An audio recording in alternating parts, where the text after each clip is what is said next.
गणपती बाप्पा मोरया, मंगलमूर्ती मोरया म्हणत काही दिवसामध्येच आता गणपतीचं आगमन होईल. प्रत्येकाची श्रद्धा गणपतीवर आहे, विघ्नहर्ता आहे, संकट दूर करणार आहे.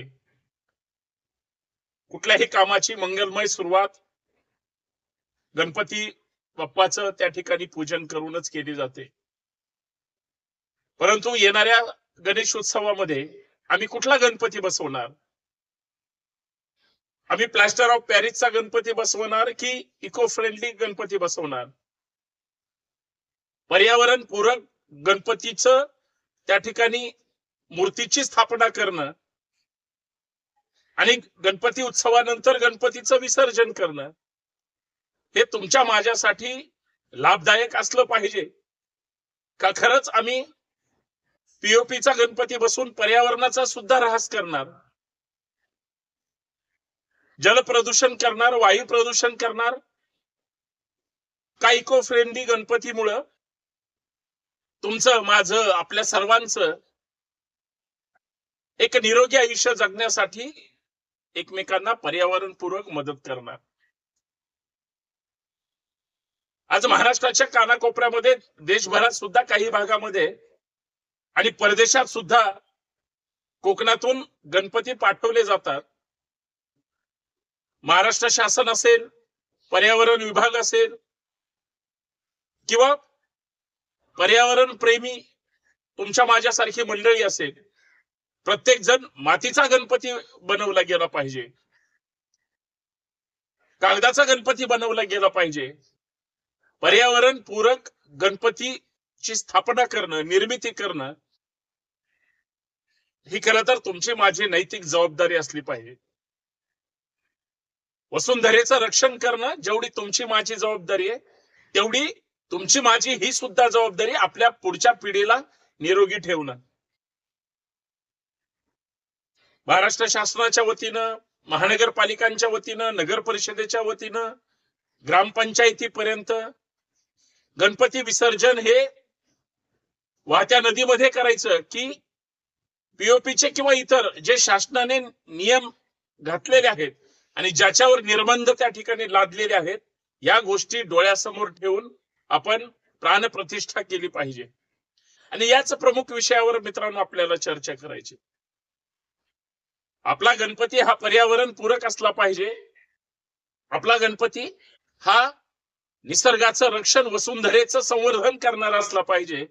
त्याचबरोबर राज्य शासन सांगतं त्या पद्धतीनं प्लास्टिक मुक्त सुद्धा आपला परिसर असला पाहिजे. तुमचं माझं जीवन सुद्धा त्या पद्धतीनं असलं पाहिजे. या दोन्ही गोष्टी एकमेकाशी कशा निगडीत आहेत?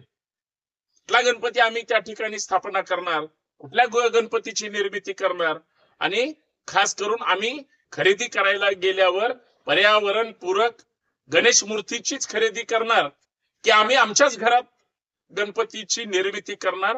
या सगळ्या गोष्टीवर मित्रांनो आपल्याला चर्चा करायची आहे. सर्वांना नमस्कार, जय जाऊ जय शिवराय. मी संतोष शिंदे. या सामाजिक विचारपीठावर आपलं मनपूर्वक हार्दिक स्वागत. विनंती एवढीच आहे, ही व्हिडिओ शेवटपर्यंत पहा, जास्तीत जास्त शेअर करा. नवीन असाल तर हे चॅनल सबस्क्राईब करा आणि सगळ्यात महत्वाचं, गणपती बाप्पा मोरया म्हणत आम्ही आमच्या घरामध्ये, आपल्या परिसरामध्ये, आपल्या गणेश मंडळामध्ये पर्यावरण पूरक गणपतीची स्थापना केली गेली पाहिजे. यासाठी पुढाकार घेऊया. घराघरात पर्यावरण पूरक गणपतीची स्थापना करण्याचा प्रयत्न करूया. ही संकल्पना का? आज पाण्याचं वाढतं प्रदूषण पाहता, आज पर्यावरणाची सुद्धा या प्रदूषणामुळे होणारी हानी पाहता, निसर्गाचे बदललेले नियम पाहता सगळं अस्वस्थ झालंय. आज आमच्या घरापर्यंत येणाऱ्या भाज्या सुद्धा पेस्टिसाइड फवारणी केलेल्याच येतात. आम्हाला कुठलंच 100% सेंद्रिय निरोगी खायलाही मिळत नाही आणि पाहायलाही मिळत नाही. आम्ही जो श्वास घेतो तो सुद्धा 100% ऑक्सिजन असतो का?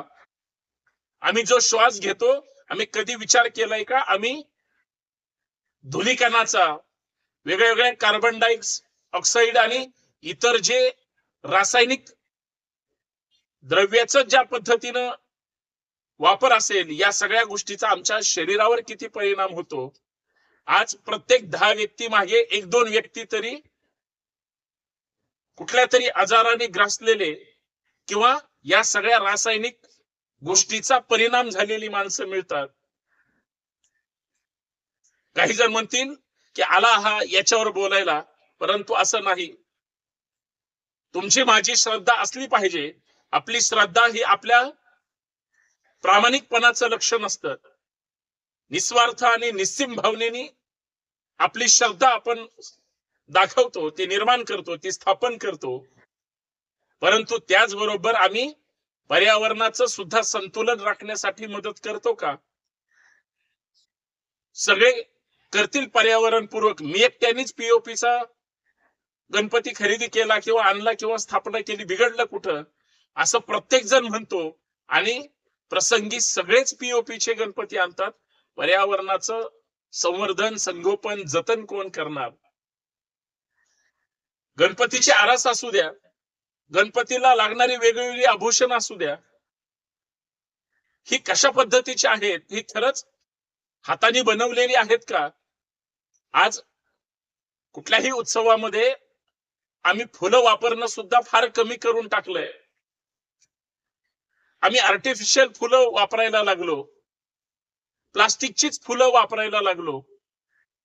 शेतकरी किंवा फुल उत्पादक, तो शेतकरी ज्या फुलांची निर्मिती करतोय त्याच्याकडे पाठ का फिरवली जाते?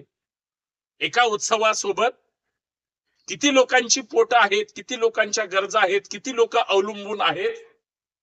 माननीय हायकोर्ट काय सांगतं, माननीय सर्वोच्च न्यायालय काय सांगतं? आमचं गाऱ्हाणं आम्ही न्यायालयापर्यंत घेऊन जातो. शासनाचे नियम असतात, महानगरपालिकेचे नियम असतात, पर्यावरण विभागाचे नियम असतात.